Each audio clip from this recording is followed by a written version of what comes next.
Marvel cinematic യൂണിവേഴ്സിൽ വാണ്ട മാക്സിമോഫ് അഥവാ scarlet വിച്ചും സെൻട്രിയും തമ്മിൽ ഒരു പോരാട്ടം നടന്നാൽ ആരാകും വിജയിക്കുക? ഇവരിൽ ആരാകാം ഏറ്റവും പവർഫുൾ ആയിട്ടുള്ളത്? നമുക്ക് നോക്കാം. വാണ്ട മാക്സിമോഫ് എത്രമാത്രം പവർഫുൾ ആണെന്ന് നമ്മളെല്ലാം കണ്ടതാണ്.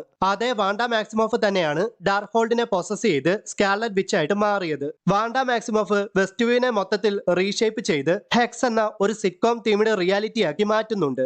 മാത്രമല്ല സ്കാർലറ്റ് വിച്ച് മൾട്ടിവേഴ്സിലൂടെ ഡ്രീം വോക്ക് ചെയ്യുകയും എർത്ത് 838 ഇല്ലുമിനാറ്റി എന്ന ടീമിനെ നിഷ്പ്രയാസം ഇല്ലാതാക്കുകയും ചെയ്യുന്നുണ്ട്. എന്തിനേറെ പറയണം, സ്കാർലറ്റ് വിച്ചിന് റിയാലിറ്റിയെ വരെ മാറ്റിമറിക്കുവാൻ സാധിക്കും. തണ്ടർബോൾട്സ് എന്ന മൂവിയിലാണ് സെൻട്രിയെ നമ്മൾ ആദ്യമായിട്ട് MCUവിൽ കാണുന്നത്. സെൻട്രി MCUവിലേക്ക് വന്ന ഉടൻ തന്നെ തണ്ടർബോൾട്സ് എന്ന ടീമിനെ നിഷ്പ്രയാസം ഡിഫീറ്റ് ചെയ്യുന്നുണ്ട്.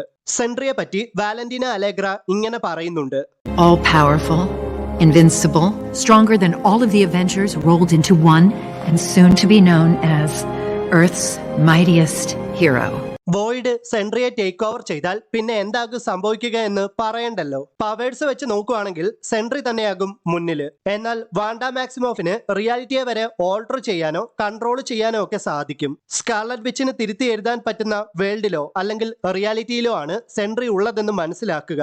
എന്റെ അഭിപ്രായത്തില് സെൻട്രിയും സ്കാർലറ്റ് വിച്ചും തമ്മിലുള്ള ഫൈറ്റില് ആരാണ് ഏറ്റവും അധികം ഹിറ്റ് ചെയ്യുന്നത് എന്നതിലല്ല കാര്യം, ആർക്കാണ് ആദ്യം നിയന്ത്രണം നഷ്ടപ്പെടുന്നത് എന്നതിലാണ്.